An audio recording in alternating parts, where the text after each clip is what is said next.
it up for the man that was supposed to walk on stage with us, Adam Fergus. Oh yeah, sorry.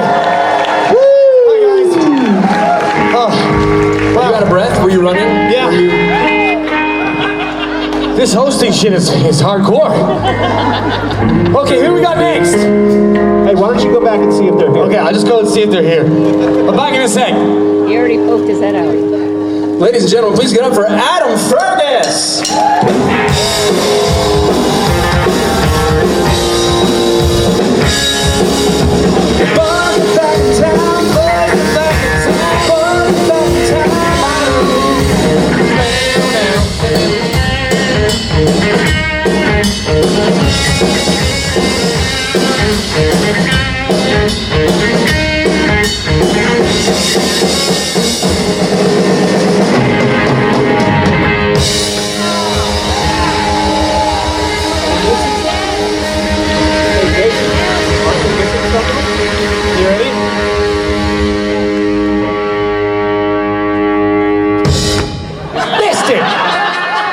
He did it on purpose. Well, I can't do this. Wait a minute, though. I feel like it was boys, plural. Yeah, right. Are we missing something? You're one of the boys. Who's the other one? Hey, Jim. There's Adam. Why don't you go back and see I'll go if and see. they're here? Okay, one sec. There should be. I think there's someone. Ladies and gentlemen, please go up for Adam Fergus.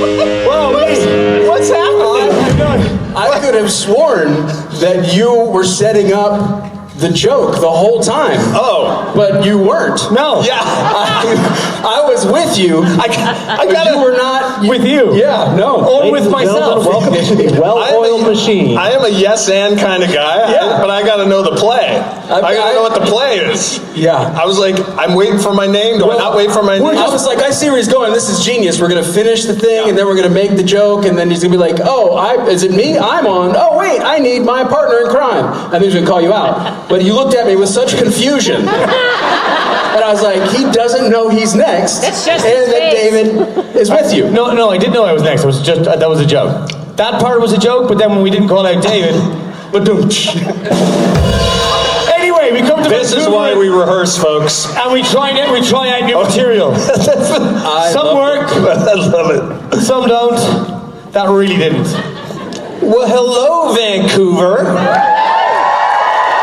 And the smattering of folks. This is my new second home. You know that? I've had a place up here now for 6 years, thanks to as a local Canadian boy. Now I feel like I'm a part Vancouverite too. How long do you have to live in Vancouver to be considered a local? Lifetime. I pay taxes here. I have a place here. Does that count? Well, you contribute, so yes. Well, COVID changed everything too, right? What? The lost years of COVID. But I did 2 quarantines here. That has to count for something, doesn't it? Canada. What did you do in your quarantine? What was the? No, I won't go that far that quickly. But what? Adam, buy a girl a drink first. What was your daily routine quarantining? My dating routine? Daily.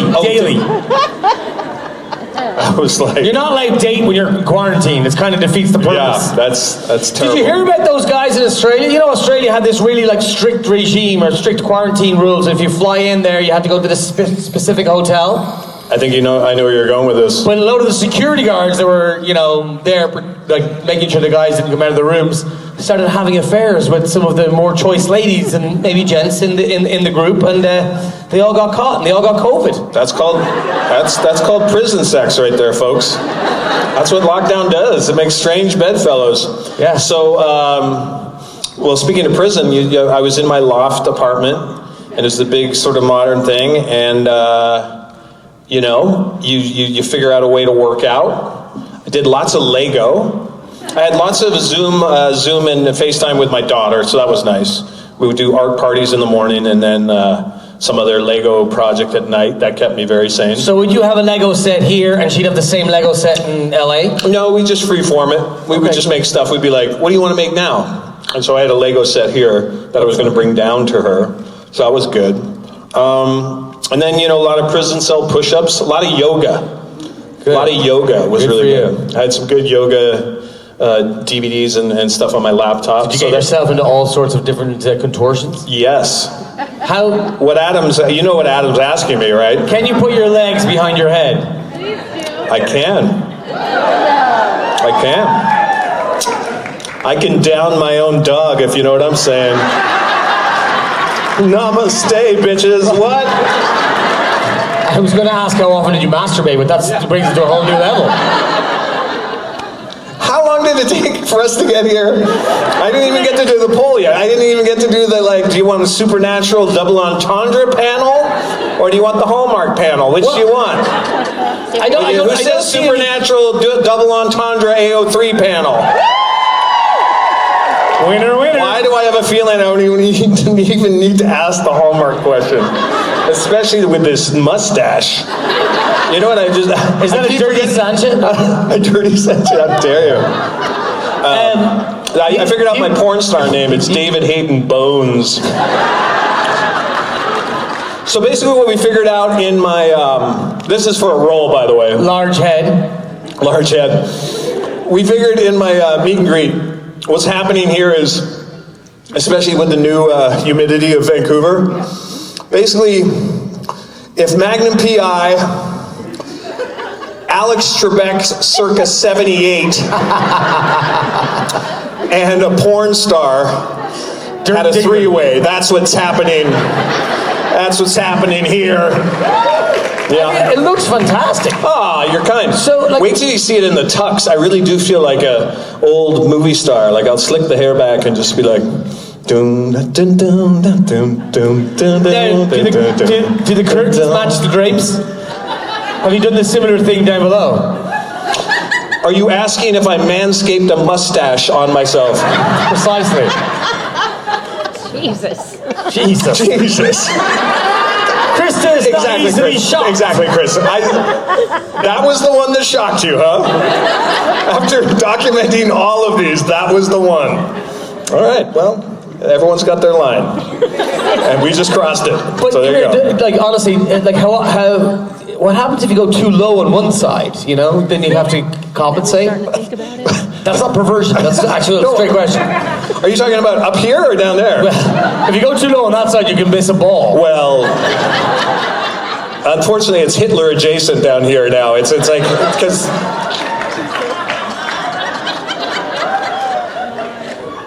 What? I don't know, keep going. That offends everyone. I think I just found the joke that offends everyone.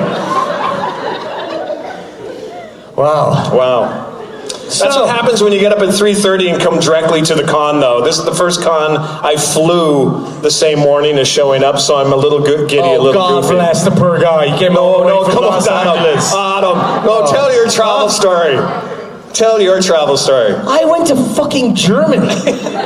But then I realized that strikes, con is not was there cancellations? Is that why they routed you through Munich? Look at it, as most of you, all of you might know, I have young kids and I'm sleep deprived, and I'd forgotten to book my flight for the con, and Jen was asking me, where's your flight details? I was like, oh shit. So I went online and to book the flight, and the best one I could get was through Munich. But it's just so disheartening when you get on a plane and you go east and then you go west. You're like, hi Ireland. But anyway, I'm still here. It's fantastic. And look how fresh you are. Where it all began. I know. And actually, we first started together in like mid-October together, like a scene in the rain, not far from here in Stanley Park, right? Stanley Park. With the Bentley. With the Bentley, and Misha was there, and Sam was there. And we had a little convo in the woods. Man, that was such fun. Shooting this show was such fun. I can't begin to tell you. In a great city to do it into, and so much fun. 5 years? Has it been 5 years? 5 years since we shot? Yeah. This is like our anniversary. But see, it's still COVID time for me, so I'm still saying last year, and I mean 2019. Who's doing that still, right? You're just like, yeah, I remember last year. You mean 3 years ago? Jeepers. So much masturbating. What? Jesus. What? Jeez, Chris. Well, if I could do what you do, I'd skip that part. You got it. Shall we take some questions? Yeah, hey, people, get up and help us out here. There are microphones on either side. You can ask some questions, and hopefully we will give you straight answers and not perverted ones. The better, Chris the has already better left the the questions, the better this goes, because we're clearly descending into madness.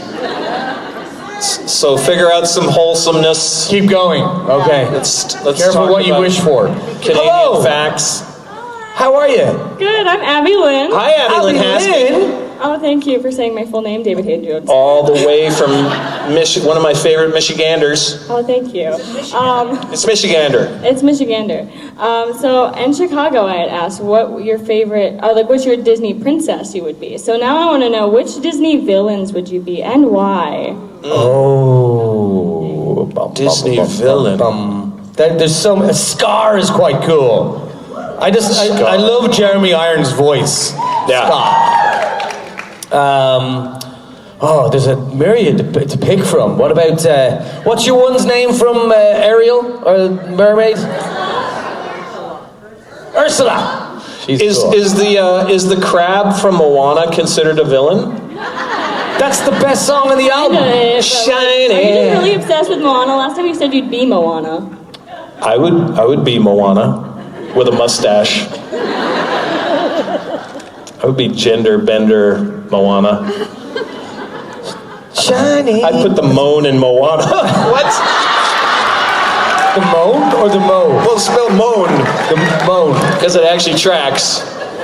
You take the A off. And I would say mow, as in mustache. Moan. Mo, yeah, if you're putting the moan in Moana. I put the mo in the moan in Moana. That's some. I'd say you took it too far, but that's not surprising at all. Yeah, I agree. Well, holy. welcome to a Dave and Adam panel. Jeepers. She's older than she looks. So does that count as a villain or no? I need to pick a better one. Pick a better one. Pick a better one. You could be King Louis from the Jungle Book. I'm the king of the swing. You know, you do a lot of But swing. is that a villain though? Is that a villain? I don't know. Shere Khan. Shere Khan is the real villain. I don't think of the villains in Disney. I'm always thinking of the princess. Well, What does that tell? What does that say about me? We know you're into Moana. you can be my Disney princess. It's okay. I'll come back to you. Yeah, okay. I'll come back to you. I think I'd be Maleficent because she's kind of tragic story, but she's still a badass. That's cool. She's quite That's a good one. badass, yeah. So, thank you. Thank you, Abilene. How about Grumpy the elf? What? No. What? He wasn't an elf, he was a dwarf. Dwarf. Wow. Jeez, my Disney bona fides are terrible. I need to go back to Disney dramaturgy school. Okay, Miss Offended One. Whose line we crossed, finally. It's not bad. It's not a bad one. Okay, cool. So at the bar here last night, talking to the bartender, and he's like, "Oh, where are you from? Why are you here?" I'm like, "Here for the Supernatural convention," and he just gets this weird look. He's like, "How well do you know the show?"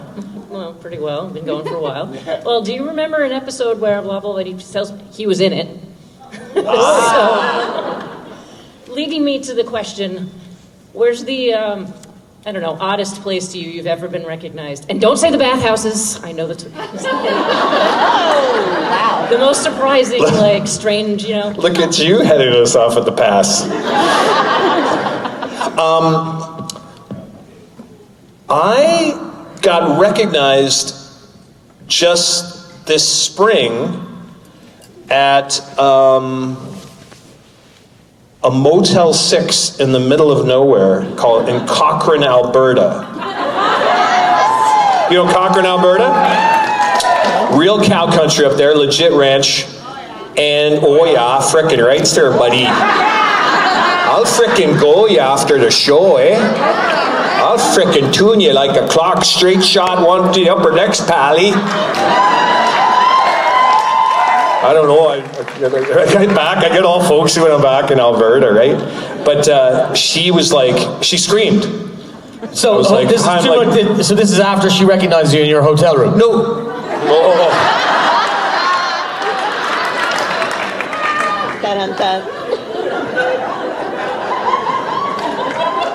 He pulls all the moves. He goes to a Motel 6. Yeah. Hey, baby. Let's turn it into Motel 69. What?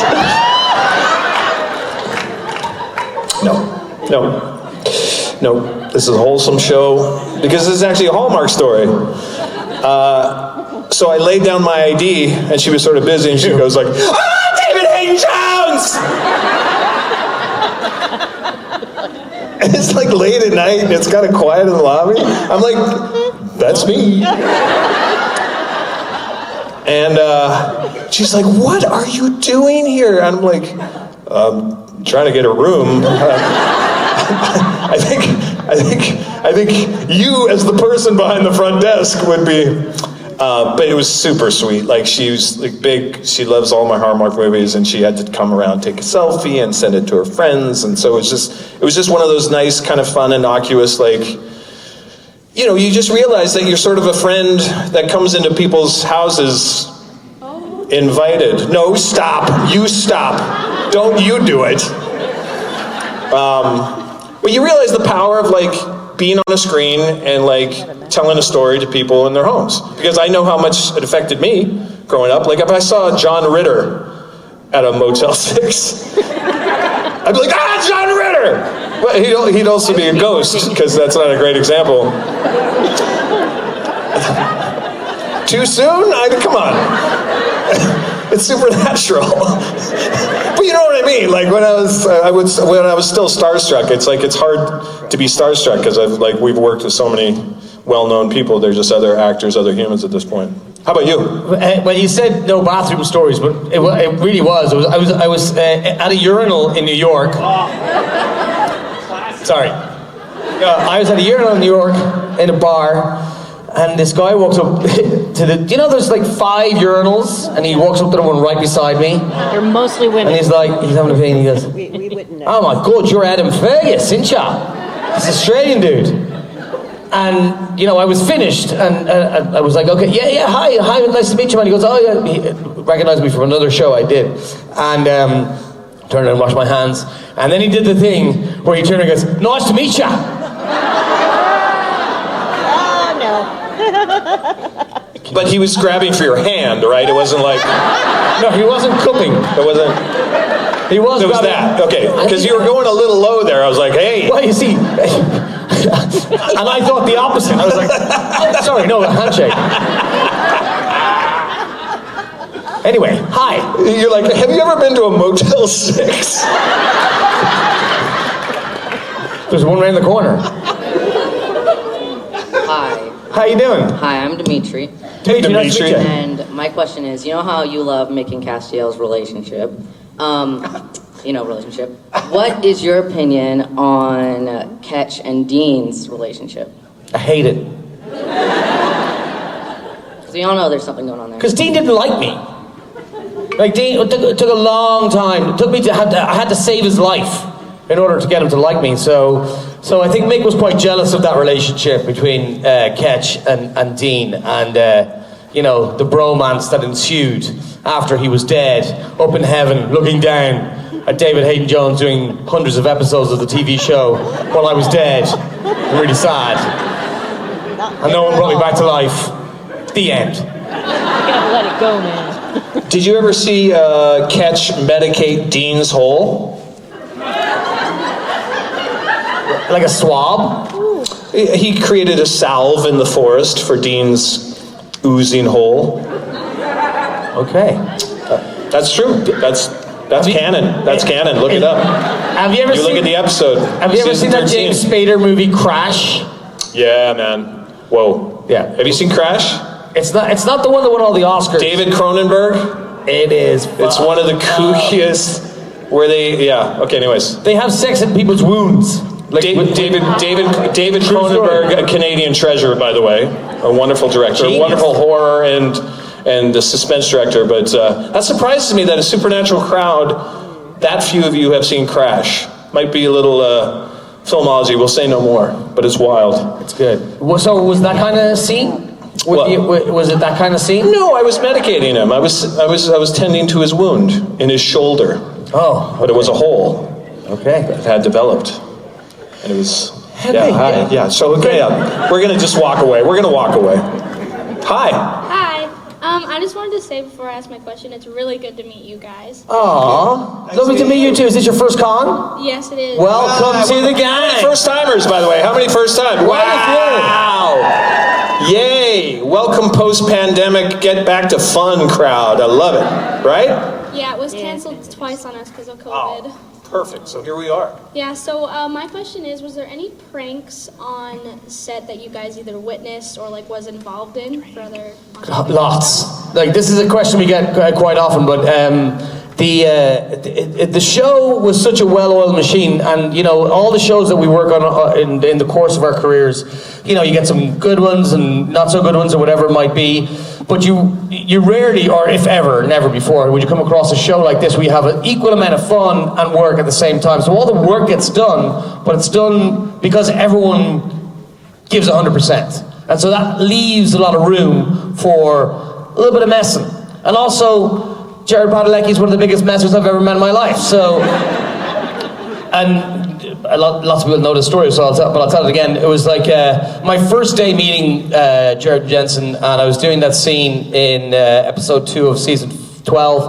What was it called again? Can't remember. So Sam is tied to the chair. Lady Bevel is torturing him, and I'd been chatting to the guys beforehand. How you doing? Yeah, I'm Adam. Blah blah blah, in my Irish accent, and then they called roll and action, and I started, you know, doing my Cockney accent, and Jared goes, no, whoa, cut. Can anyone understand what this guy's saying? And like, no actor really does that, no matter how big you are. No one really does it on set. So, of course, I didn't know what the kind of atmosphere was like on the Supernatural, on a Supernatural set. So I was like, went bright red. I was like, oh my God, does no one know what I'm saying? And then I was laughing, Jared, you old joker. And we went back to do it again, and he stood up again and goes, no, seriously guys, I haven't a clue what he's saying. And it took a while until the director came in and goes, okay, Jared, come on, playtime's over, let's carry on. But yeah, that was a baptism of fire, but that's the kind of thing that they did to indoctrinate you into the family. And Jared's pretty well known for his flatulence on set, right? This is not news to anyone here? How much he loves to drop bombs in the middle of your coverage. Especially if you're in baby in the back. Oh my God. And you can't get out. Lighten up, baby. He had this fart machine once where you do all the farts and then you squeeze one out halfway between so you wouldn't know, and then you get hit with the smell. Oh, fuck, Jared. Leave you in the car. And I mean, there was just so much joking and camaraderie. There wasn't a prank per se, but he would like to mess with your coverage. You know what coverage is? Is when it turns around the camera and it's on you and they're reading off camera. So there's tons of opportunity to fuck with the other actor, right? And so the catch was going into the alternate universe through the, whatever the portal, thank you. Space vagina. The schism, the thing. Space the gash. vagina. What? The glowy space vagina. Yes. And remember that Misha Castiel had to go find the Israeli fruit balls, and then the Pedal and Morster. Well, you know, they had to collect the whole. He never knows it. I never know it. Why don't I? I'm so Pestle and mortar. Pestle and mortar. What did I say? Mortar and pestle? Like you said something stupid. Pestle and mortar. Yeah. And he would grind up the shit. Yeah, the grind. So he's got this thing. That he's in the thing. And then he's got the 2 balls, and he's just talking to me. Yeah, so what are you going to do, Catch? And that was in the raid, wasn't it? I'm like, stiff upper lip. Catch is going into the AU. But yeah, just stuff like that. But again, just so much fun, and it was sort of a victory if you could not break. That was the other thing. So great question. Thank you. Thank you. Hello. Hi, I'm Kristen. Hi, Kristen. Hi, Kristen. I have a question. So, if you could be any squishmallow, if any squishmallow would be named after you, what animal would you choose? What's a squishmallow? Hello with the squishmallows. What's a squishmallow? Hello with the squishmallows. Is it a cartoon? Is it Aussie? Is it an Oz thing? No. What is it? What is Squishmallow? Squishmallow? So I don't know any of their names, but I believe I have 2 of them. They're stuffies. They're little creatures. Do they have an animated show, or are they just like merch? You were the first one who sang the song to me, so I don't know. Was I? Yeah. So the only reason I know the song is because I got gifted a Squishmallow. Like a furry? It's...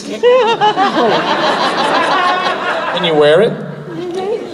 Well, technically you can wear most anything, but should you?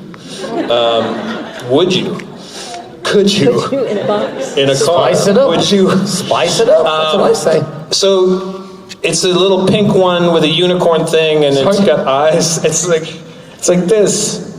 But was it an animated show? Do we know what these things are? Does anyone know what a Squishmallow is? Yeah? You all do. But is it just toys that they just branded and people started collecting them like Beanie So they're Babies or squishy something? like marshmallow, is that the idea? Yeah, but they're like little squishy things, and there's different sizes, and then they make birthday. I didn't even know if they have names, but they do. If I was a Names do they? and bios and everything. They what? They have names and bios and everything. What? They have little stories and yeah. Oh my God. I would be Derek the elephant Squishmallow. Nice. Derek the elephant. Derek the elephant. No, that's wrong. I would be a Saskatchewan burnt marshmallow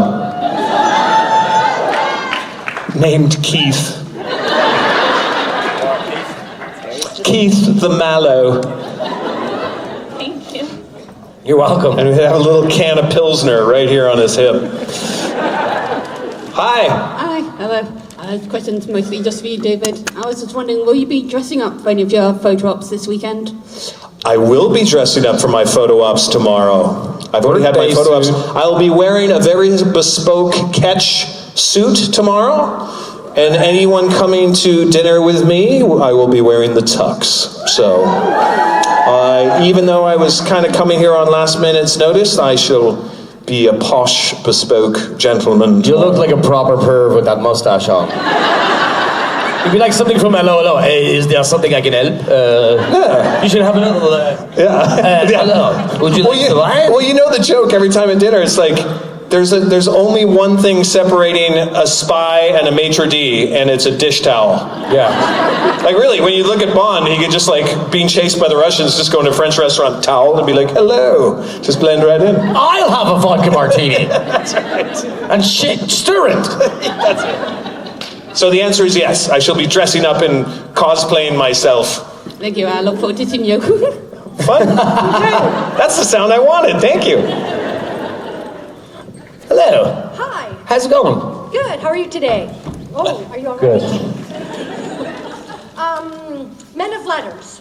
So, for me personally, I would have liked to seen them talk a little bit more about the origin of that. Sure. If there was an opportunity for to create a show about just the Men of Letters, Sure. would you guys like We're to be in. involved in that? Where, when, how high?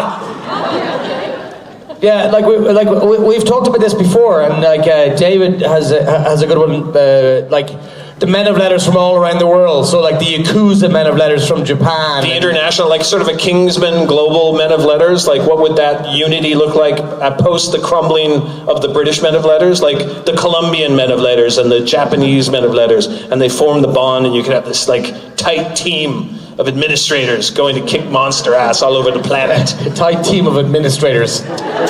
Well, excuse me, sir. I think you're over-egging your basket there. Make with the typey. You're not supposed to be here. That would be cool, though. Like, I really do think that would work. Yeah. Who saw the Winchesters pilot already? Right? So apparently there's going to be a lot of Men of Letters lore and backstory in that, I've been told. So I haven't gotten the call. Not to be the spoilers, but I'm looking forward to see how they expand the universe that way, and just getting more into the lore. But yeah, I agree. Like, come on, make it happen. This fandom can move mountains. There was also a version of the episode where we go and we see Kendricks, where I killed my best mate. What was his name again? Timmy or something? I don't know. But it's been a while. But the version was that they were going to send all myself, Tony Bevel, Lady Bevel, out into a kind of Hunger Games type effort in the woods, and see them who as survives. teenagers, see if they could survive. Yeah, and who that would have been really cool. That would have been fun. Yeah, they wanted to expand the lore more, and I think what happened with season 12, the storytelling was so big they had to sort of trim back the ideas. And I think it was in season 12 that they knew that they were going to be ending the show at 15. So I think they had to scale back some of the storytelling. But there's so much canon, there's so much lore here. I just can't imagine that the Supernatural universe, if the audience and the appetite is there for it, that they won't, just keep expanding if it works. You know what I mean? But again, you guys aren't going to like watch stuff that you don't love. So that's the great thing about the conversation with creator and audience. It's like, hopefully you'll like it, but we'll find out. Yeah. Because you vote with your eyeballs, right? That's pretty much with it. Your eyebrows? Yeah. That's how. That was a yes, by the way. That's a very long yes. Enthusiastic yes. Hi.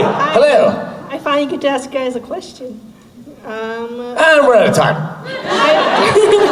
Okay, so I noticed the British men of letters have some really, really good, cool weapons. So which one was your favorite to use? Boo. Easy.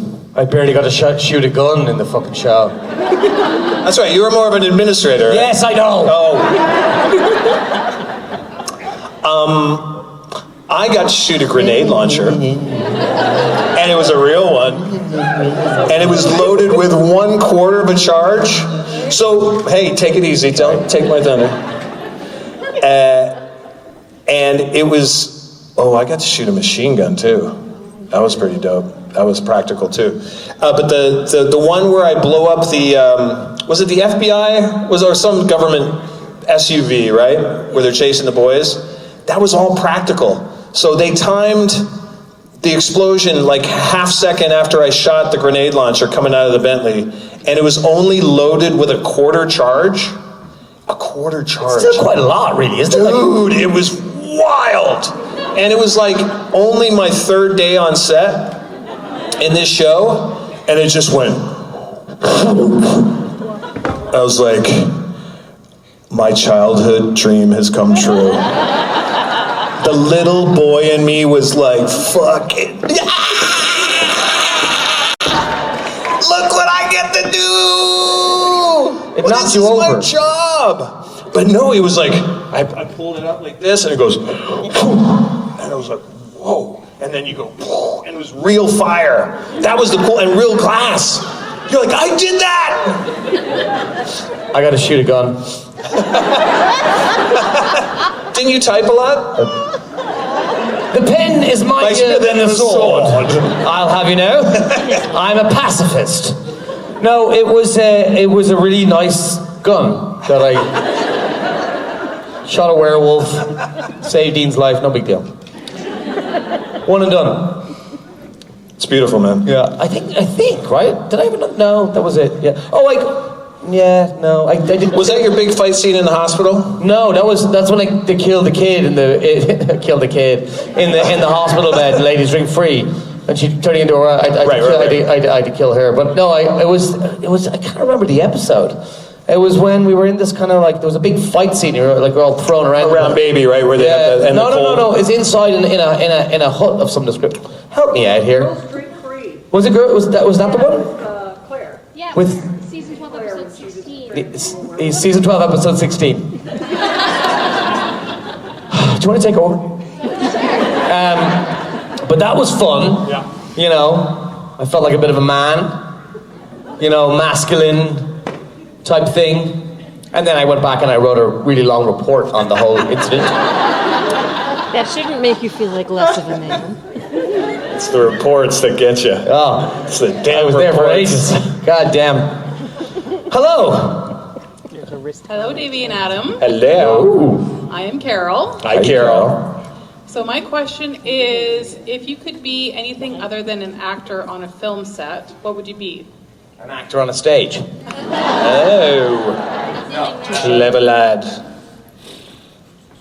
See, the fun thing, when I was growing up, and I don't know if this is one of the reasons why I wanted to become an actor or whatever, but like I would watch these people do different characters in different movies. I'm like, oh my god, he gets to be a doctor in this one, and I never said lawyer, that'd be boring, but whatever it might be, he got to be a taxi driver. In Taxi Driver. So it was kind of like you get to do all these professions, through your job. Yeah. That doesn't answer your question at all, but I was buying time.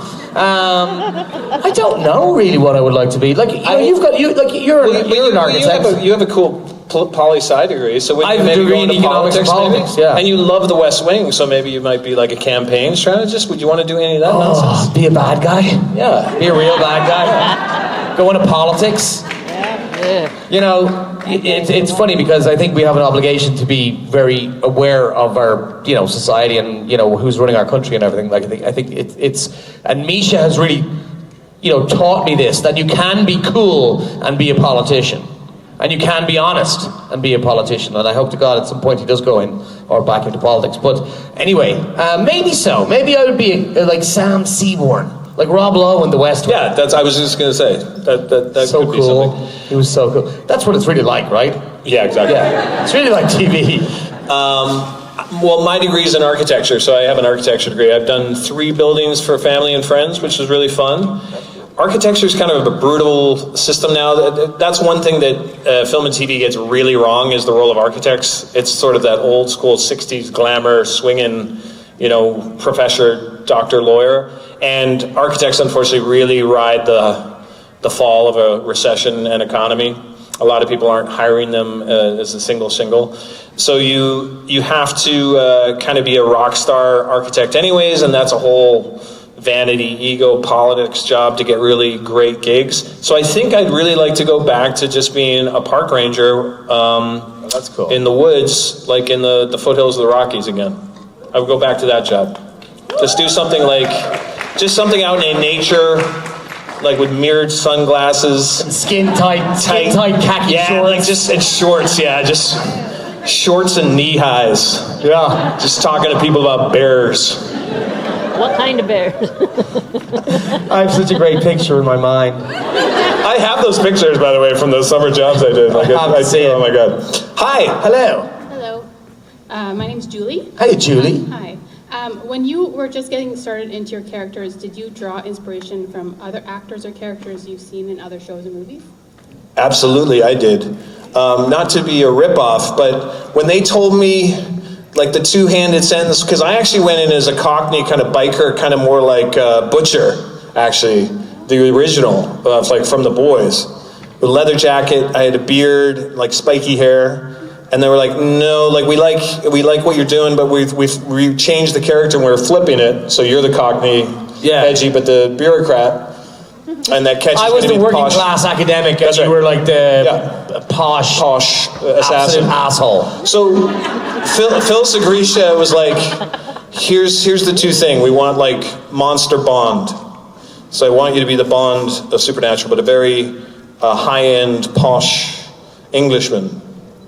And so one of my big inspirations that I sort of borrowed from English baddie pop culture, most of the accent is based on my Uncle Dave, who's like a very classic, posh English gentleman, Oxford, Cambridge. But then Roger Moore's James Bond was sort of the Americanized RP, the received pronunciation accent that I sort of also tied in. And then a few moments of Grand Moff Tarkin. A little Peter Cushing in there during his more arch villainous moments, with the rolled R's. So yes, there was a bit of Grand Moff Tarkin sprinkled in and a little Roger Moore's James Bond for sure. I drew some inspiration from the Artful Dodger from Oliver Twist. Because it's hard, when like, you get your scripts one by one, so you don't really know where your arc is going. In a movie, you're shooting a movie, you get the whole script, and you go, okay, I start here and I end up here, and I carve my character out in reflection on that or whatever. But from TV, like your character and your backstory and all that kind of thing can change from episode to episode. So it was really cool when I had that little speech. And again, what episode was it when I get the boys really drunk? You're on your phone, but when you look up in 2 seconds, you might, hi. Hi. How are you? How's it going? Adam needs some canon dramaturgy, please. What episode was it? I didn't feel free, anyone, but what episode was it when I get the guys drunk and then at the end I go, any vodka when I'm having this tomato juice? Was that Ladies Drink Free as well? Could have been. Yeah, it was. So, but in that speech, it's a very artful Dodger speech, and so like I'd already kind of loosely kind of not based my character in, but drawn inspiration from the Artful Dodger, and it was quite a pleasant surprise when I read that script and saw, wow, this is right on the money. It's exactly how I pictured where Mick was coming from. So yeah, like and he's a great character. I'd love to play the Artful Dodger. I'm probably too old now, but Bill Sykes is wearing more. You look a bit like Bill Sykes at the moment, actually. Great question. Thank you. Good question. Yeah. Hello. Hello, you angel. Hi, Misha. You look amazing. Thank you. Well done. I wanted to ask, if you guys had a spin-off show together, what would you call it? How about just Mick and Catch? The Mick Davies Show. Oh, there you go. And Catch. Yeah. And his lapdog Catch. Lapdogs. Davies and Catch. Together fighting crime. Can I throw the red light up on the Bentley? Yeah. You know, Starsky and Hutch style? It goes all, oh fuck. Yeah. Throw it, and it goes all the way over the other side. And I would love to see us, like time travel. We can time travel, right? Sure. Couldn't Mick and Catch like have a time It's our travel show. machine? We can do whatever we want. I want to go into the 70s with you. Oh. Maybe it's the stash talking. Is that I like really do find like I'm doing a lot more of this, and I'm just like, that's creepy.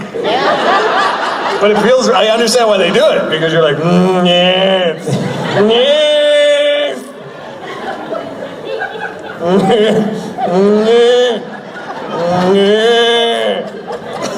Yeah. I just want to plot things, and then if you get the handlebars, I saw Amundsen waxing the handlebars. I was like, that's diabolical. He can really do it, yeah. That's fucking.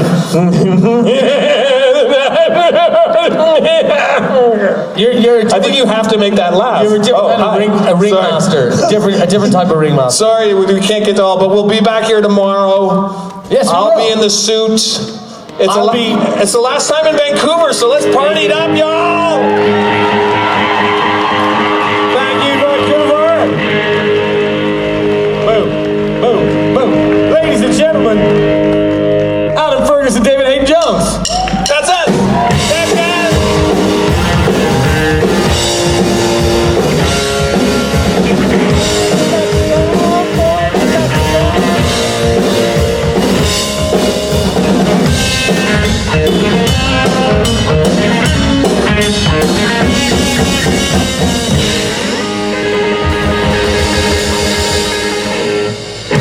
What did I miss?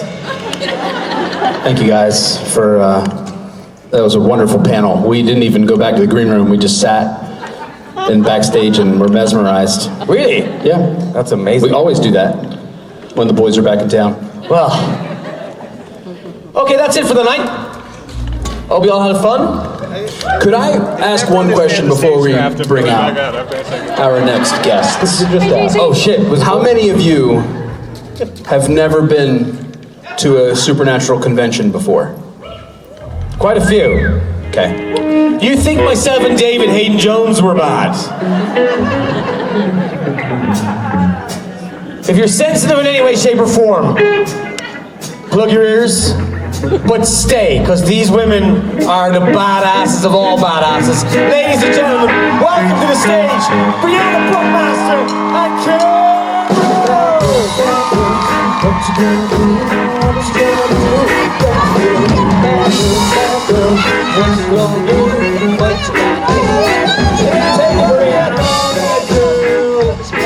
What are you gonna do?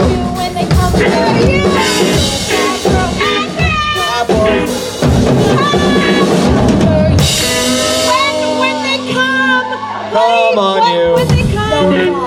The entire room is new. For you.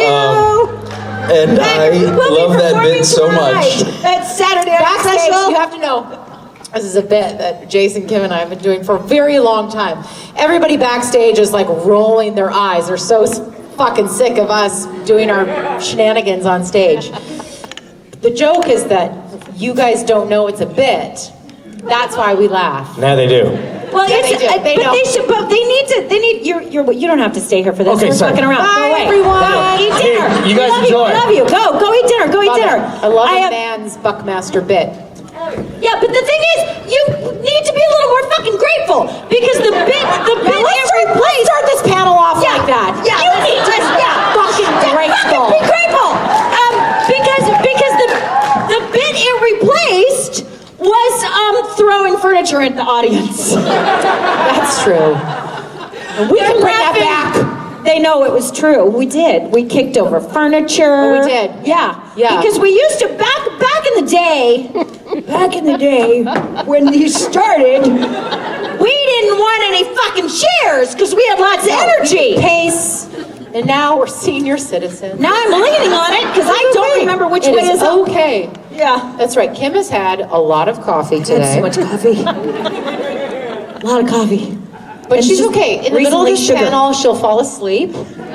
She's like a toddler. She goes up and then she comes down. Are there any youngsters in the audience today? No, not that. Like little. How old are you? I'm 17. Yeah, you've heard the big words, right? Yeah. You can't sue us for For mental wear and tear. anybody that will be traumatized by hearing me swear like a sailor.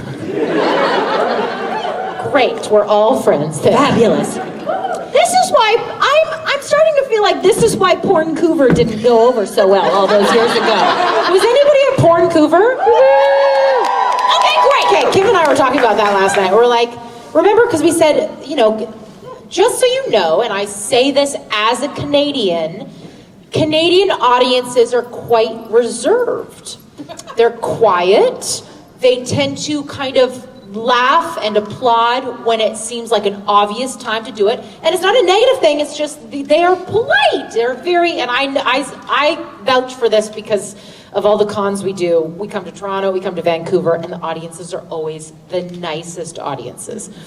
But Porncouver, that was the last time we came here, and y'all was were oddly rowdy. Also, it wasn't the last time we came. I think we came once, and we did the tour of shame afterwards, like the walk of shame. Yes, because so for those of you who don't know, Rich told us to do that. Richard fucking Spade fucking This Jr. was in 2017, right? Sent us up the river. He couldn't host. And so Kim and I hosted the entire weekend. But I don't know why, but why did he pitch make it Porncouver? I don't know. Probably because he didn't know us as well as he does now. And he didn't think we would actually do it? I don't know. We had cutouts of the boys up here. Misha and I did an Eiffel Tower. Oh, I was gonna say, I was misremembering. I was like, what was the thing with the pyramid? Oh, yeah. The pyramid. No, it was an Eiffel Tower. It was Misha, Rob, and I. Yes. And then Jared Jensen came out, and we pretended to be obsessed with them. So it was all about the Musk. Yes. The Musk. Yes. So it was dirty, you all. It was dirt. I'm like, I feel like we could not get away with that anymore. I don't think we got away with it then. Societally, yeah, exactly. I don't think it was okay then. See, this show. So now we're back here, and now we're trying to find the balance. Yeah. Nah. The fuck do you want from us? See, this is the thing. It's like Canadians are polite, but y'all are a bunch of fucking perverts. And I speak because I know. I'm with my people. Should we take some questions? Yeah, okay. All right. Let's take some questions. All right, let's start over here. Go, Cheryl. Hey, Cheryl. Hi. Hi, Divine Divas of Debauchery. Ooh, I like that. We're quadruple Ds. But now that you've moved on to other shows and other programs, I'm wondering what you've taken from your time with Supernatural that you've been able to apply to these other programs.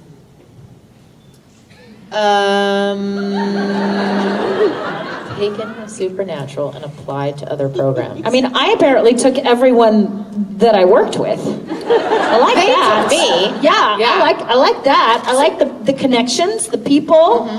I can answer. Thank God. There we go. Okay. So Supernatural is quick and there's a lot of movement. This is gonna bore the fuck out of all of you. Blame Cheryl. But when you watch television, you'll notice the camera moves. The camera never moves on its own. It's usually following something so that it can land someplace else. That's movement. Now, what I learned on Supernatural is a lot of technical stuff to help the camera land where it needs to be, to set it up, to help the actual people making the looky-lookies look like what you want to look at. What are looky-lookies? Cameras? With the eyeball-y looky thingies. The audience? No, the people making the looky-lookies would be the director and the cameraman, and then they're looking at the the edits? In the room thing. With the thing. Yes. The thingy, looky thingy, and Not then circus, the actor movie but, thingy. Yeah. That thing. That thing. Gotcha. You guys can go. Okay?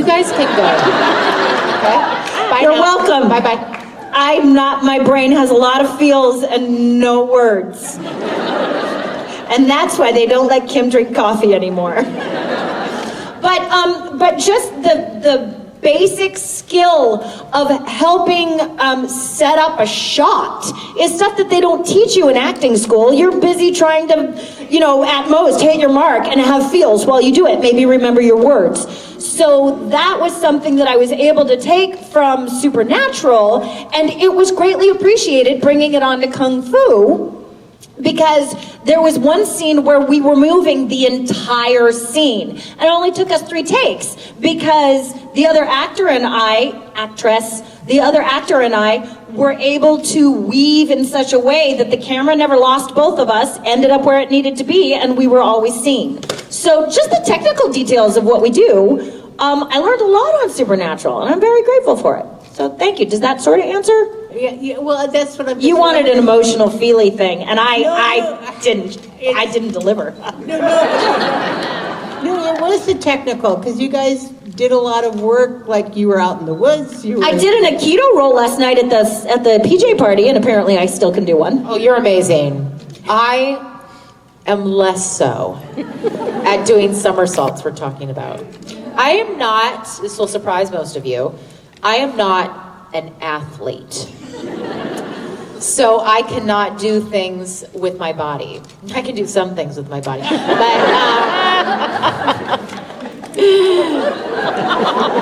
somersaulting is not one of them.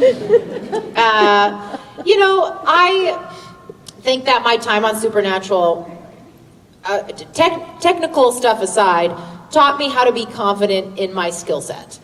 It taught me how to remember that what I bring to the table, nobody else can bring to the table, and you don't have to worry about what other people want you to be, because you're there to be what you've already brought, what you've already showed them, and just be more of that. So when I was doing Kung Fu, Richard Spate Jr. was the director, and he was like, he basically would let me do anything I wanted, because my character was kind of funny. And so he's like, okay, this shot, this take, do what's scripted. The next take, do whatever you want. And that's just, that is so much fun for me. And I'm so happy to have experiences where you recognize that you have things that other people don't, so you never have to worry about there only being one piece of pie for everybody. There's pies galore. She said... Pie. Somebody has to drink pie. now, I'm sure, right? Pie. Anyway, thank you, Cheryl. Thanks, Cheryl. Thank you. Glad you're here, baby. Hold on, let's take a look at these boots here. Do you see those? Where? Janet's. Right? It's you. Those would murder somebody. Hi. I like them a lot. Hello. Hello, Bree and Kim. I'm Carol. Hi, Carol.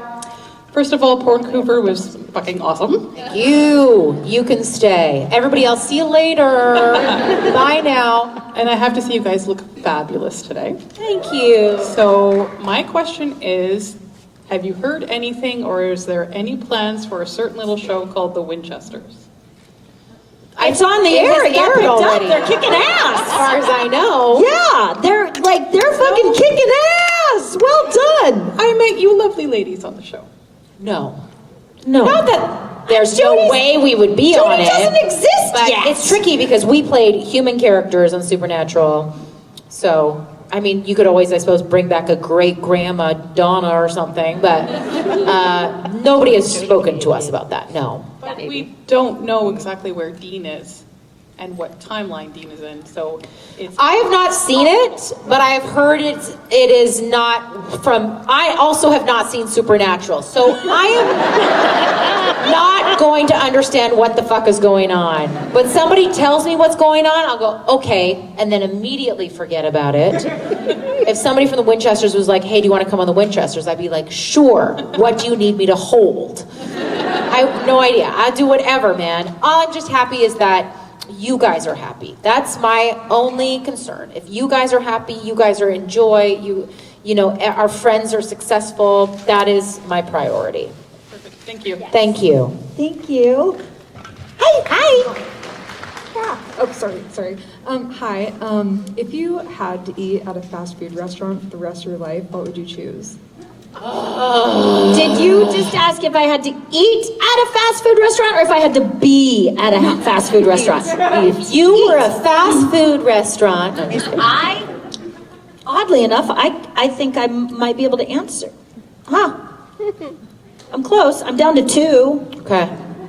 I would say Jack in the Box overall, but the Pepper Poppers at Carl's Jr. I knew you were going to say that. I knew you. I couldn't She loves those fucking Pepper Poppers.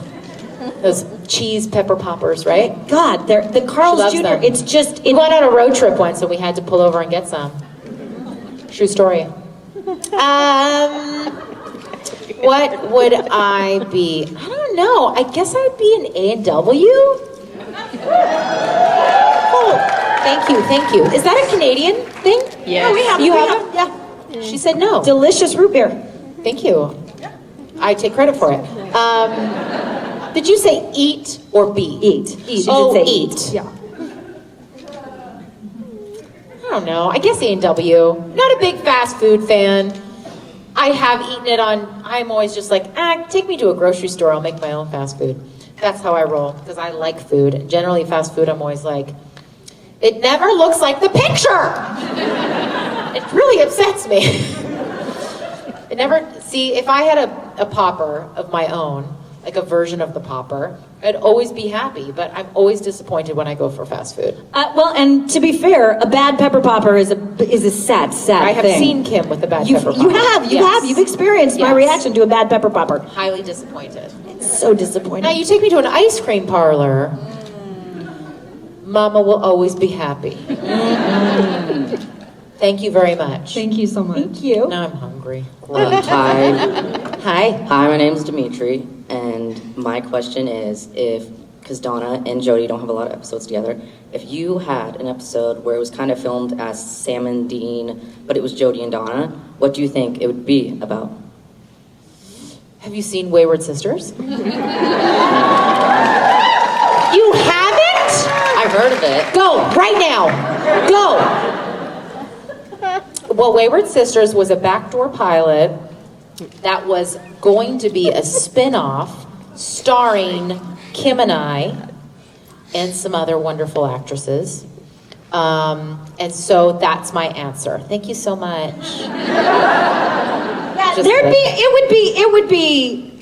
It would be remarkably similar. Yeah, it would not be the same as the Wayward Sisters pilot. No, I think just a Donna and Jody, there might be more deep sighing and more pot roast. Wouldn't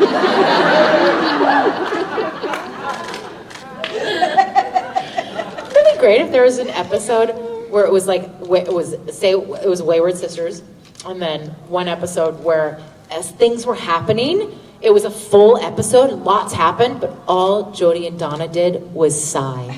That was their reaction to any time there was meant to be dialogue, it'd be some sort of sigh. I think the women in this room could relate to that episode. That's good. Thank you. Go watch Wayward Sisters. Hi. So I heard that Dean and Donna were supposed to be in a relationship at some point. What would you have liked to see from a romantic dynamic between the two? Dean and Donna? More sex. Oh, you weren't asking me. I want see that. Kim won. Okay, I'm sorry. I'll let you answer that question. Jody and Donna or Dean and Donna? Dean and Donna. Dean and Donna. Dean and Donna were supposed to be in a relationship? Says who? It might just be Twitter. My dreams?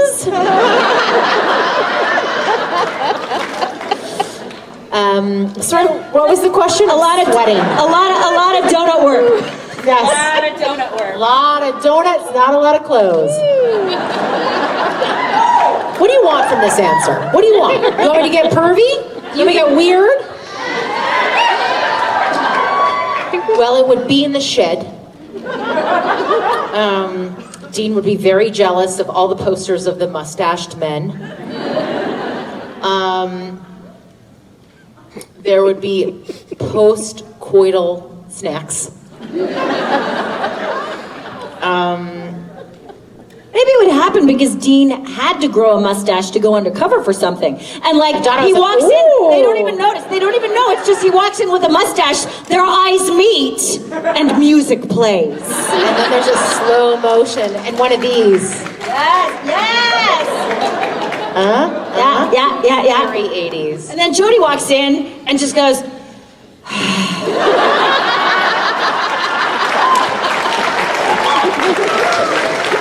It's great. It writes itself. Why didn't they give us a spin-off? You could have seen some of that. Thanks so much. Let me know what Jensen says to that question. I get picked up. hello. Okay, so you guys just were spitballing an episode. You did a great job. I was maybe going to ask you to improv some fanfic, but you just did. So We did.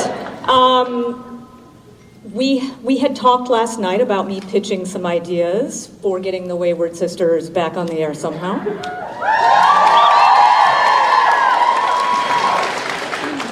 But now I'm going to pitch my own idea.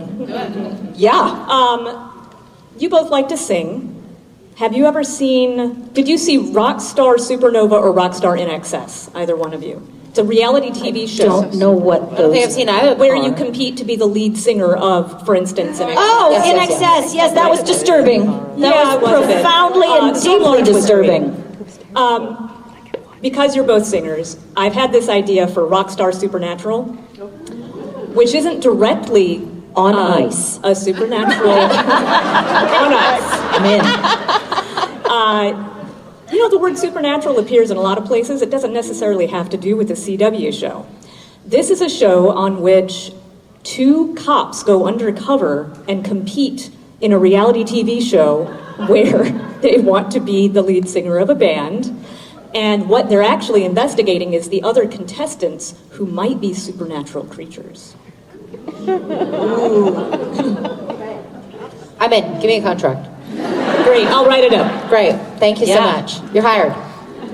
You know I don't actually sing very well, Yes, she right? does. You do. I jump around and fucking look like I can sing, and therefore everybody is like, yeah, bitch, not bad. Everybody tell Kim she can sing really well. It's fine. It's not. Thank you. I have no. I do not apologize for what I do well. Like I have fun. It went from I used to shake and cry and try not to vomit, but I wanted so badly to be a part of Saturday Night Special that you fuckers made me think I could do it. Now I am proud of what I bring to the evening. I am proud of that. I have fun doing it. It gives me immense joy. I do not have the pipes that this woman has. She's a fucking angel and a banshee all wrapped into one.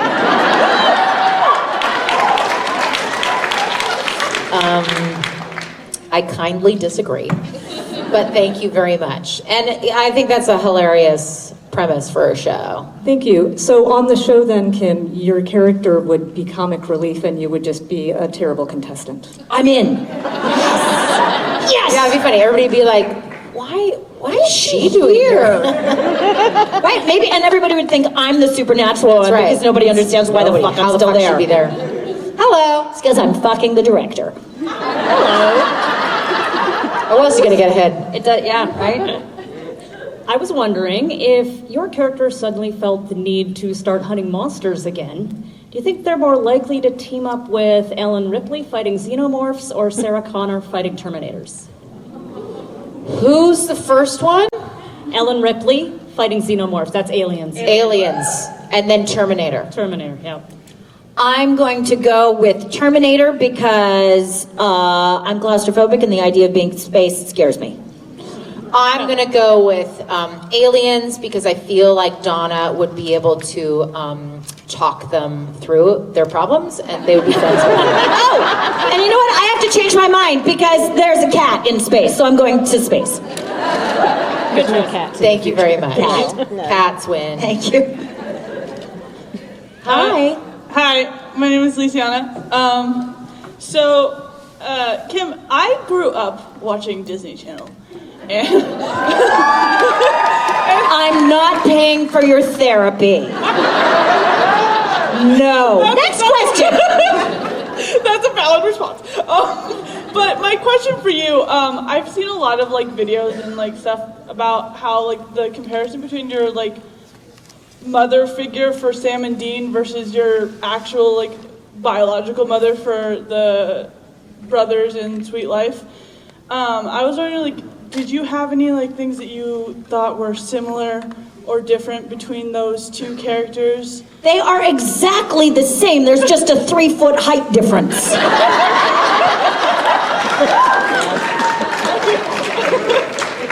I see no difference at all, other than where I have to focus. That's it.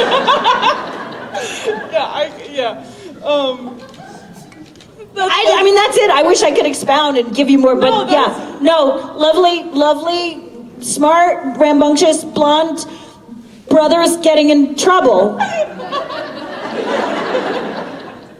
Samesies. It's just odd. They didn't give Dylan and Cole small motorcycles on set, which is probably a good idea. They did drive the car on the boat at one point. Yeah, right? Yeah. So yeah, no, same. I have a very narrow niche, but I'm good at what I do. Thank you. You're welcome. And then my question for Briana was, for her character, we first met her and she was like goofy and had a lot of humor, and there was like the donut scene, which I've seen bloopers of. It's hilarious. But she also had that whole like kind of like toxic relationship past history where she kind of like didn't feel good about herself. So she would like make jokes, but at the same time, Doug's was, a dick. I agree fully. But then like throughout the years, especially when she started like hanging out with Jody and like other like women cops and the girls and all that, she like got like a more like, yeah, exactly. Thank you. Like a more confident, like just like I can do this. Like I'm a powerful woman and I can be myself. What was your like inspiration, like thought process on that like character building? I think that trajectory of Donna was written very well. So I'm going to give a lot of kudos to the writers for that, of allowing a character who was initially only supposed to be in that one episode, was only supposed to be there to explain, plot points, and then giving her a little journey, a journey that was meant to be partnered with Sheriff Jody. And I think I just get inspired by a lot of the experiences women have on this planet, of expectations of them because they're women. The expectation of Donna to choose Doug 2 over this new career that she had fallen in love with and that she felt called to, and how complicated that is, I think, for a lot of us to have to choose family over career or vice versa. I'm just inspired to tell these stories in media that we don't get told enough, which is about, especially in television and film, I was just talking to somebody just an hour ago about how there's only really 3 or 4 characters that actresses are kind of given, and it's kind of like hot girl, young mom, judge, grandma, and that's kind of it. And so it's really exciting and inspiring when producers, directors, writers give us an opportunity to tell complicated stories and allow women to be complicated, because we are, and it's not a bad thing. It's natural for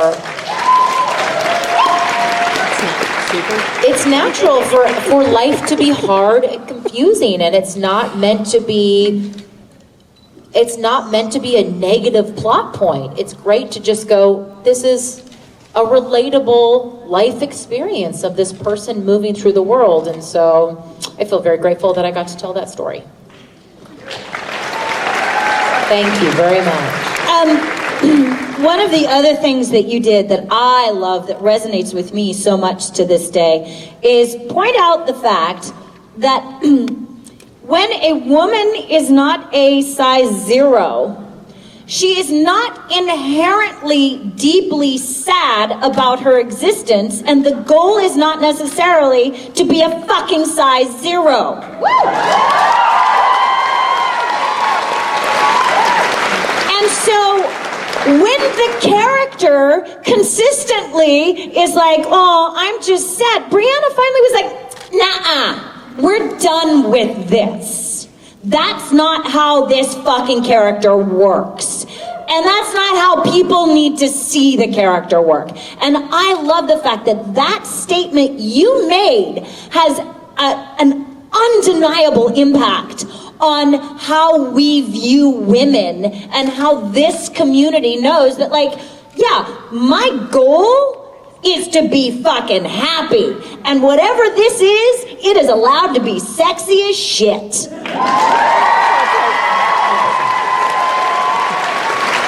Oh, thank you for that part of making Donna too. Yes. Hi. Hello. So my question is, other than Supernatural, what was your favorite series or movie to work on and why? I haven't really done anything else. Supernatural is, I've worked in theater and comedy before I did television. Supernatural was one of my first television jobs ever. And theater then. What's that? Or theater then. Or theater? I did a play called The Humans a few years ago, which I saw on Broadway, and I saw it and went, oh my God, I need to be on this play. And then when I found out that they were bringing the show to Canada, I auditioned for it and then got the part, and I was very excited about that. And I've also, thank you, I've also done a lot of musical theater, and I can't think of a musical that I think that you guys would know that I love. I mean, I did Grease. I played Rizzo. That was really fun. I was very young. What about you? I'm gonna say playing Viola in 12th Night at American Players Theater in Spring Green, Wisconsin. And there was a show on AMC many years ago. It doesn't stream anyplace, called The Lot, where I played a character loosely based on Carole Lombard. That was a lovely thing.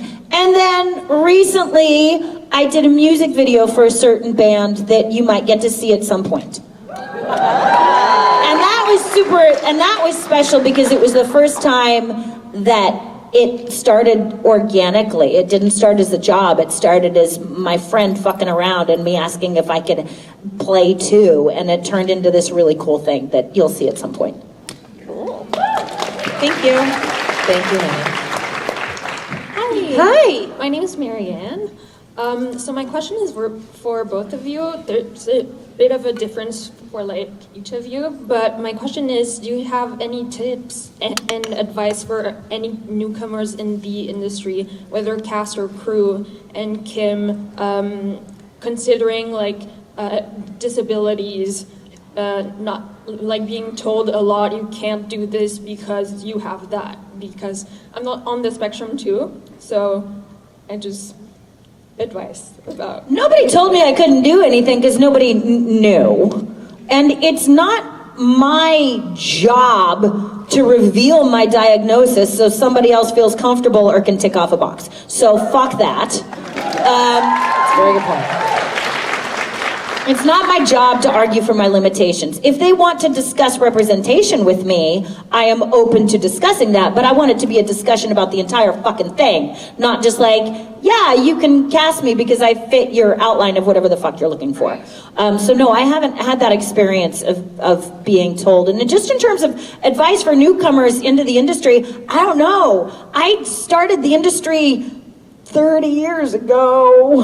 I don't have an agent anymore. I don't really, I mean, like, you know what? Yeah, here we go. I take it back. Here's my biggest advice. Try hard and don't be a dick. My advice is very similar. It would be, as I said earlier, just know what you bring to the table and be confident with what you bring to the table. Comparison is the thief of joy. It is also the thief of life and careers for many of us. So don't compare yourself to other people. And also, there's something that I think that a lot of successful actors have, and it has very little to do with talent. It has a lot to do with grit. Because 99% of this job is rejection. Probably more than that, really. And so, you do get used to it, but you have to really actively learn to not take it personally. Because I think actors, a lot of what we do is we build our identity around our careers. It's very challenging not to.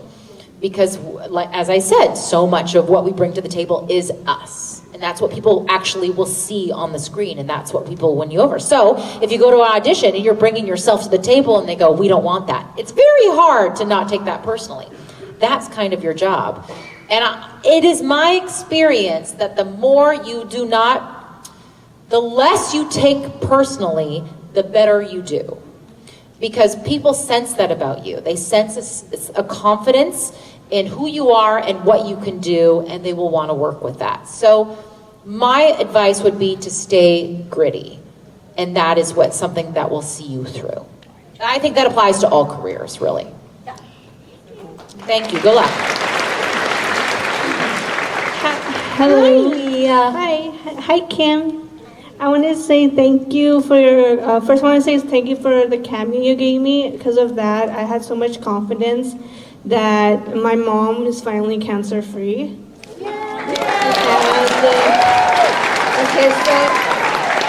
So now I just wanted some advice, like what sort of advice can you give for someone who has issues standing up for themselves? Get yourself a good friend. Like, truly. I can't stand up. I have a very hard time setting boundaries for myself. My entire life has been made up of, like, who do you want me to be? I will be that so that you make me feel safe. So one of the great blessings I have in my life, I'm not a person with a gazillion friends. I'm a person with 3 really fucking good friends. And so when I can't stand up for myself, and I might know I need to, or I might not even know I need to, when you've got a friend who can reflect back to you your worth, and maybe sometimes volunteers to flip a table or 2, that's how I learn to get there on my, like, I might not ultimately be able to do it for me, but I'll do it for somebody else and then find somebody else. So that sounds really fucking codependent and not very healthy at all, but it works for me. Kim, can you be my friend then? Get it! We're communal beings. I don't think anybody, I would never recommend anybody go out there and just do it on their own. I think that's not fun, and I don't think that's helpful. I think it is really important to piggyback on what you said, that you find the people who bring out the best in you and also remind you of the best in you. And I think that I have friends in my life that I not only will, like Kim said, stand up for me, but also that I can go to and go, I literally will call some of my friends and go, hi, do you have time? I need to see clearly in this moment. And I can call them and go, this is the situation. This is what I feel has happened, which may not be factual. And then what do you think is the actual truth? Because our shit gets wrapped around facts and reality and morphs it into what we think is going to hurt our feelings the most. And so it's nice to have friends that go, I totally understand that was your experience. Here's what it looks like actually happened. And it's so nice to have that reflection. It makes moving through life so peaceful. Now, standing up for yourself, I believe, is a muscle. And I do believe the more you do it, and the more you do it in a sense, in the way of a response and less of a reaction, the stronger you will appear. And meaning that is, Kim always says something that I love. She always says, utilize the power of the pause. Because I used to be very reactive, and I can still be sometimes, but when you stand back and you go, okay, you know, say somebody said something that hurt my feelings, I go, did it hurt my feelings? Was it meant to hurt my feelings? Do I need to say something, or do I need to process this on my own? There's lots that can be done when you take a second to just think about what's going on. And then in that time, the other person's probably going, oh, shit, look at her. Yeah, she's not even reacting right now. Because usually when somebody's trying to fuck with you, they want a reaction. Don't give it to them. Or they don't, or if they don't. One of the things I did learn, that power of the pause, I shared this recently someplace else. If someone says something inappropriate and not kind, judgmental, and I can't say, what the fuck? I can't say, I'm sorry, what? Yeah. Did you mean to say that? And then they say it again, and then I say, I'm sorry, what? And you just make them keep repeating it until they hear themselves. And then I offer, and are you sure that's what you want to say? I don't ever have to contradict anybody. They'll do that shit on their own. Well, what I meant was, oh, okay, well that makes more sense now.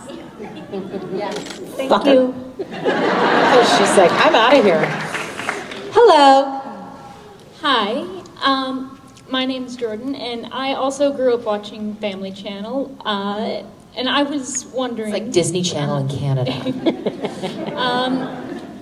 I was wondering for you. Which is ironic because they fired all the adults. So. I was wondering for you, Kim, what it was like going from like the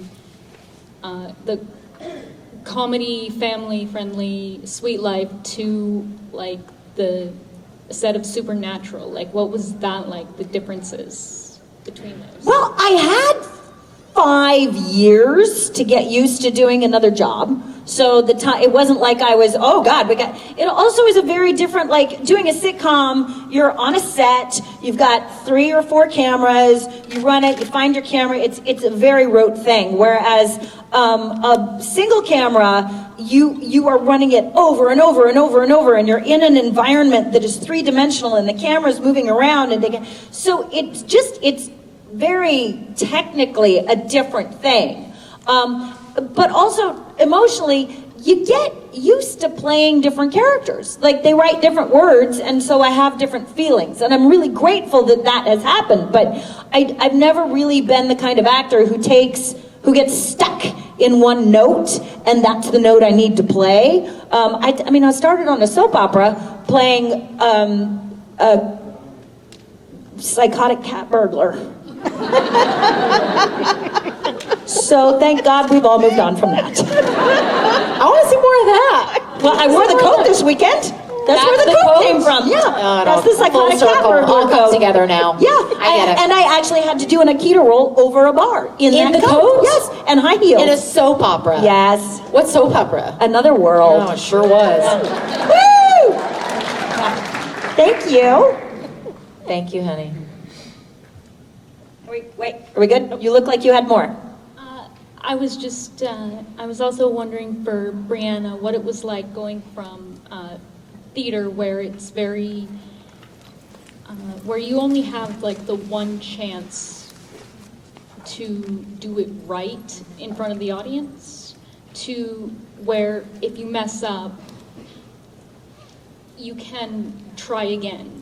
Yes and no. So here's the biggest difference. So it's funny because a lot of film television actors are terrified by theater because if you fuck up in front of 800 people, and if you have an anxiety attack, 800 people are going to watch you walk off stage and your curtain come down. There's all sorts of nightmares actors have. Now, I grew up in the theater, so I never really had those anxieties. I love entertaining, I love being on stage. But you get weeks to rehearse when you're doing a stage play. When you're doing film television, you get 0 to rehearse. You get maybe one quick rehearsal in front of the crew so they know where to put the cameras and the lights. That's it. And so you walk onto a film set. You don't, if it's your first day on set or if you're just a guest star, you don't know anybody. So you're nervous about that because you're in somebody else's home, essentially. And then they're going, "Hi, Briana." You're shaking hands with a bunch of people. You don't remember anybody's names. And they go, "You're going to hit this mark. You're going to go here. You're going to go here. You're going to go here." And then so you're saying your lines. You have marks to hit, which is brand new to me. You cannot look down at the marks. I do. You have to hit them. And Jared makes fun of me every single time. That's right. If I look down at the mark, which I did a number of times, they just go cut, and I have to do it over again. And You gotta jump lean into it. You gotta jump. Oh, See, that's look, right. Here's the thing. There's my mark. You gotta do can't the walk. look down and then stand up. You gotta mosey. You gotta mosey, and you gotta glance and just kind of swing into it. That's it.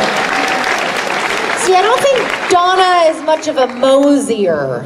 I mean, neither is Jody, but she fucking became one. She found it. Yeah, working on a film set was very different. I was very nervous. I tell the story a million times, but my very first scene on Supernatural was the donut scene. And Phil Segrishu, who was directing that episode, he cast me in the role of Donna and had told Jensen that I was a stand-up comedian. Which is not true. But I didn't tell him that. He just thought that because I'm so funny. Anyway, so Jensen, who also thinks himself quite the comedian, was very excited to do the scene with me. The donut bit was not written in the script. Phil added that because he thought it would be a more interesting way to, because there was so much dialogue in that scene. He's like, "Yeah, Dean likes to eat, so what if you had a donut and you offered one to Dean?" I was like, "Yeah, sure, no problem." Anyway, I was just so worried about fucking up and hitting my marks and remembering everybody's names that I just went to that, I did my job in that scene and made sure I didn't fuck up. Where Jensen was doing everything he could to try to make me laugh, which is why we have the gag reel bit.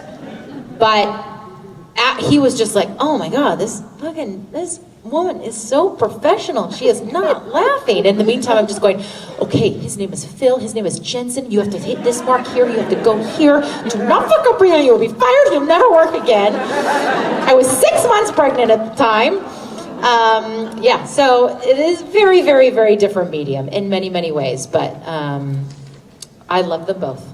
I love them both, truly. Thank you. Thank you. Hello! Hi. I had a question about the episode of Wayward Sisters. So Catherine got to hold the flamethrower. Did you two get to play with the flamethrower?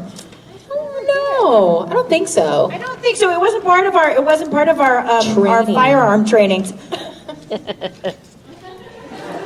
That was the most distracting, I'm trying not to be distracting movement. All of a sudden, I just saw a duck. Ba-doom. It's like, are we, okay. Yeah, I did get to play with the flamethrower. We did shoot a lot of guns. At one point, I vaguely remember this, where so Donna has a shotgun. That was kind of her weapon of choice. And there's a part in the second episode of Wayward Sisters where she's running, I think with, not Claire, Patience, Clark Bacco, I think, running up the stairwell. And so we were in an old abandoned ferry. It was a ferry that used to go over to we Victoria. posted behind the scenes stuff. But it was so cool and terrifying. And so there's one part where we had all those scenes, you had to, anything that was like involved firearms or stunts, you have to cut in teeny tiny pieces or shoot in teeny tiny pieces. So there's one part where we're just running up the stairwell. We're running, and then we turn around to shoot these monsters that are coming after us. So we run, and we shoot, but the shotgun is, even though it's obviously not a real gun, it is so loud that it shattered the paint off of the wall and onto the ground. A whole panel just went. It didn't hit anybody, but it would have been very painful had it done. So we had to like stop production and reconfigure everything, or I don't know if they taped stuff up or taped things together, but yeah, that was an adventure. That was really fun. That was awesome. So cool. We love playing with guns. Thank you. Hello. Hi, ladies. My name's Shauna. For the record, Kim, I was rooting for you and Sam in your first couple of episodes where it was just the two of you. Well, now we have to do Wayward Sisters, right? Because Donna and Jody need to get fucked. No. Don't tweet that. Don't tweet that. We don't need the boys for that, sweetheart. We don't need the boys for that. That is a good point. Just saying. So I'm wondering about, Kim, for you specifically, with how you work with your divergence and stuff, but also just in general for both of you. What kinds of comfort, like ways that you sort of comfort yourself if things go bizarre, like how you kind of step back on set, if like there's like a particular song or like stories you hold on to. You know, we kind of all throughout Supernatural, people talk about, you know, supernatural stories being able to give them strength or whatever. Then there's like favorite songs or stimming, etc. I was just wondering if you had anything that you guys hold close that way. That's interesting. I have never been disturbed on set except for when I fuck up. Like Kim has been disturbed. Kim has gone, oh boy. Cookies usually help that. The 3 o'clock cookies. Cookies and coffee. 3 o'clock cookies. I have had situations where I had to manufacture emotions, where it's the other, where I wasn't disturbed enough. And there have been times when you just have to do the thing over and over and over and over, and it's really important that the tear come down at the right time, and really at some point, I just have to fucking stop imagining and listen to some Tori Amos. I had the same thing. So in the episode Breakdown, where Donna her niece has gone missing, there was, you know, a scene where I was alone in my truck where I had to call Sam, I think, for help, and Donna was crying on this phone call. And I listened to a song that I used to sing to my daughter, which was, what is the name of it? To Make You Feel My Love. Yes. So when you think of that in the you know, I know it's a love song, but in terms of like my relationship to my daughter, it would hook me into the emotion of Donna's relationship with her niece. That was helpful. And then in terms of like when you're on set and me as an actress not acting, on set there are a lot of personalities, there's a lot going on. Most of it has nothing to do with you, but is an energy that sometimes you need to separate yourself from, because if two people are arguing, having, you know, artistic differences, has nothing to do with you, you're like, I don't want this to affect my job, so I need to step away from it. So I'm not great at that, because I am a person that, and I'm working on this, that I struggle to be okay unless everybody's okay. Does that make sense? So I will want to be a peacekeeper and be like, and even though these are professionals who, they're like, they don't even know my name. I'm just coming on set, be a guest star, and I'm just like, is everything okay? Is there anything I can do? But you ultimately need to step back and go, you are here for a job, so you have to take care of yourself. If you are in a situation, like if I was in the theater, I would absolutely step in and go, let's resolve this before we move forward. But on set it's a little different because there's, you know, 100 people that are all there to do a very important job, and a minute is thousands of dollars. So it's like, let's go, you know? So I'm learning to be better at that.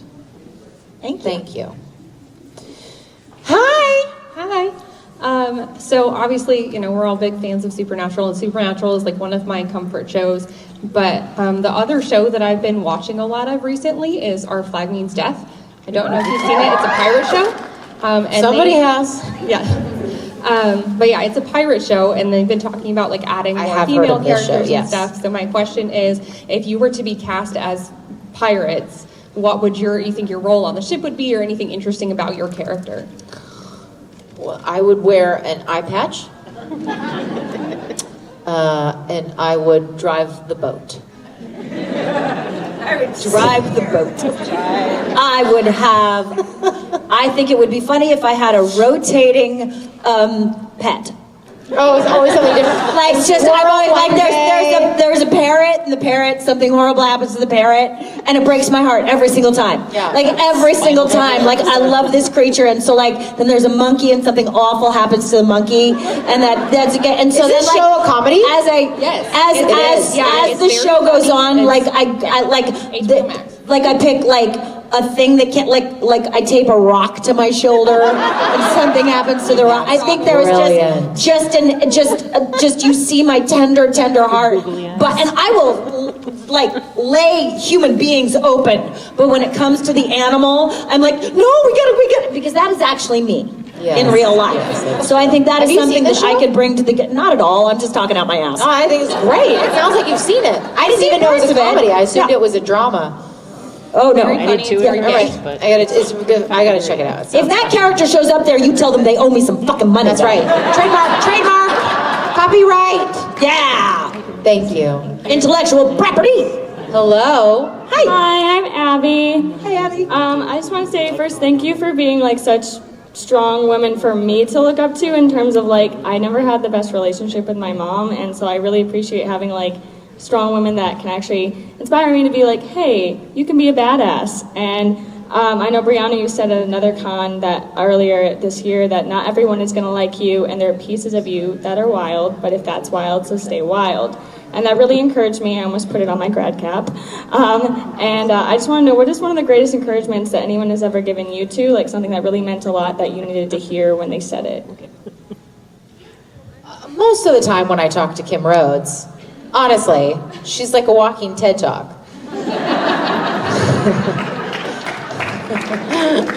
You can't help but walk away from a conversation with Gloria going, I feel better. I know I'm not, God damn it. I don't know. I am inspired by so many women. I am constantly inspired by women who endure hardships, varying levels of hardships, and are able to reinvent themselves or come out on top. I think that we are constantly doing that, and I continue the shit that's going on in Iran right now. Continue to be inspired by women who are not being violent but are standing up for themselves and are being heard all over the world. You know, it's pretty important. Thank you. I have a very non-TED Talking, feel-goody sort of answer. I'm sorry. My experience is that when someone is overly focused on me liking them, it makes me feel pressured and uncomfortable and like pulling away, which is interesting because that's the person that I have been most of my life. And one of the most pivotal pieces of information was given to me when I was in grad school.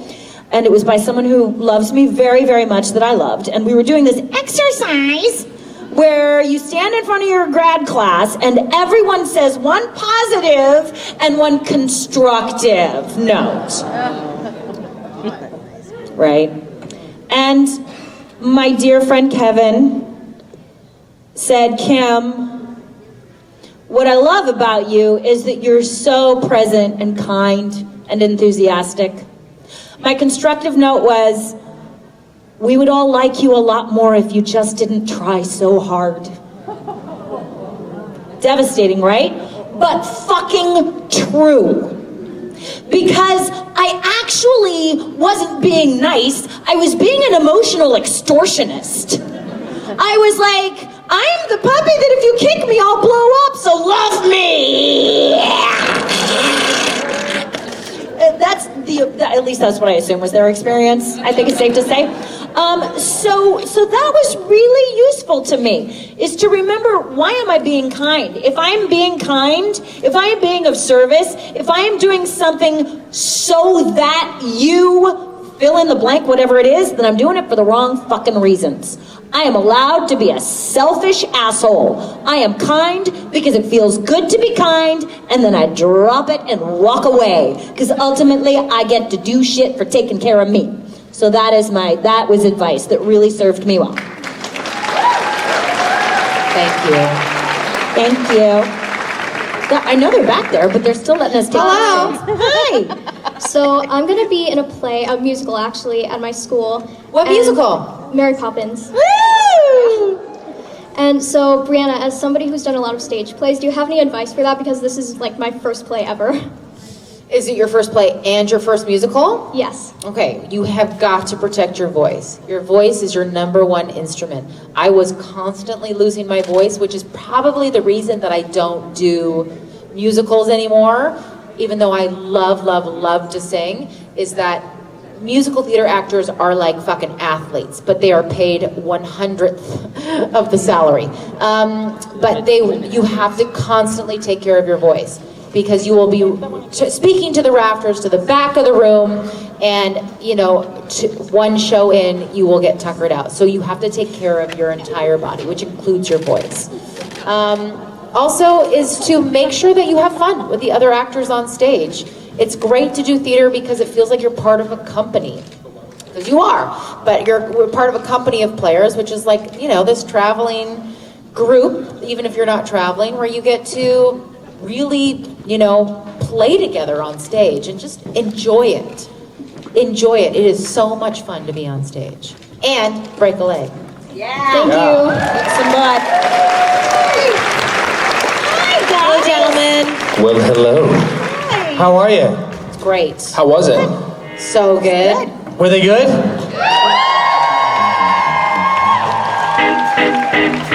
Okay, so I have a bit of an announcement. Oh, I thought you weren't going to announce anything. No, this is... Fuck. So don't get too sad until I finish. But unfortunately, Jared Padalecki can't come this weekend. Oh, fuck. He got COVID. Oh, well, then we don't want it. So we can't blame anyone for COVID except COVID. But in his stead, we have added Mark Shepard, Jake Abel, and Tim Beaver. So, if it's your first con, don't be disheartened. He will be here the next time. The next time you come to a con, Jared will be here. But, there's nothing we can do about it. And just give it up for the Supernatural crew, the creation crew. They're working tirelessly to try and fix the schedule for you guys, so everyone still has an amazing con. Okay, now that that horrible bit of news is out of the way, we're going to take a bit of a break. No, we're not. We're going to do some autographs. Are you all pumped for some autographs? So we're all going to do autographs, and we're all going to have something to eat, and then we're going to come back here for karaoke, and we're going to rock the show. All right, guys. Big love. Ladies and gentlemen, Kim Rose and Briana Boommaster. What you gonna do? What you gonna do when they hold that girl? What you gonna do? What you gonna do when they hold that girl? What you gonna do? What you gonna do?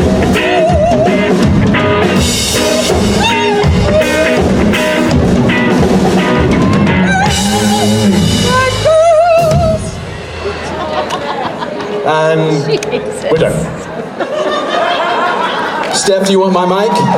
Guys, give it up for Steph! Give it up for Steph!